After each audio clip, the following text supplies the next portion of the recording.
त्रिलोक का स्वामी, सुदर्शन चक्र का धारी, द्वारका का अधिपति। समय जैसे ठहर गया और वो नंगे पांव दौड़ रहा था एक भिखारी से मिलने। मैं संजय हूँ, दिव्य दृष्टि का वरदान लिए कुरुक्षेत्र का साक्षी। जो व्यास ने दिखाया वो आज भी मेरी आंखों में जीवित है।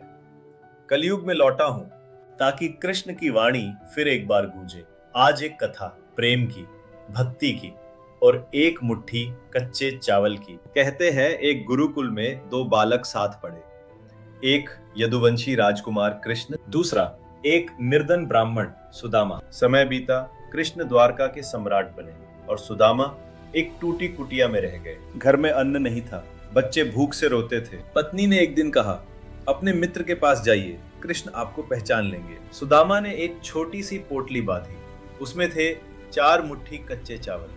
यही वो भेंट थी जो वो अपने सम्राट मित्र को दे सकते थे। द्वारका पहुंचे, सोने के महल। द्वारपाल मुस्कुराए उनकी फटी धोती देखकर। पर जब कृष्ण को खबर मिली कि सुदामा आए हैं, सिंहासन छूट गया, मुकुट गिर गया।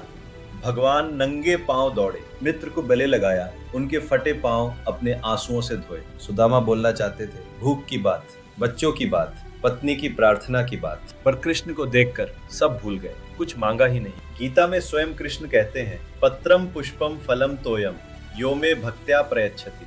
पत्ता, फूल, फल या जल जो भक्ति से अर्पित हो, मैं स्वीकार करता हूँ। कृष्ण ने वो पोटली खोली, एक मुट्ठी चावल मुंह में डाला। दूसरी उठाने ही वाले थे कि रुक्मणी ने हाथ पकड़ लिया। कहा, स्वामी, एक मुट्ठी में ही आपने उन्हें तीनों लोकों का धन दे दिया। सुदामा को कुछ पता नहीं चला, वो लौट चले। रास्ते भर सोचते रहे, मित्र से तो मिल आया पर मांगा कुछ नहीं। जब अपने गांव पहुंचे, कुटिया वहां नहीं थी, एक स्वर्ण महल खड़ा था। पत्नी रेशम में लिपटी थी, बच्चे हंस रहे थे। सुदामा वहीं घुटनों पर बैठ गए और रोने लगे। कृष्ण को हिसाब नहीं चाहिए, उन्हें सिर्फ भाव चाहिए। जो भक्त मांगना भूल जाए, उसे भगवान बिना मांगे सब कुछ दे देते हैं। राधे राधे।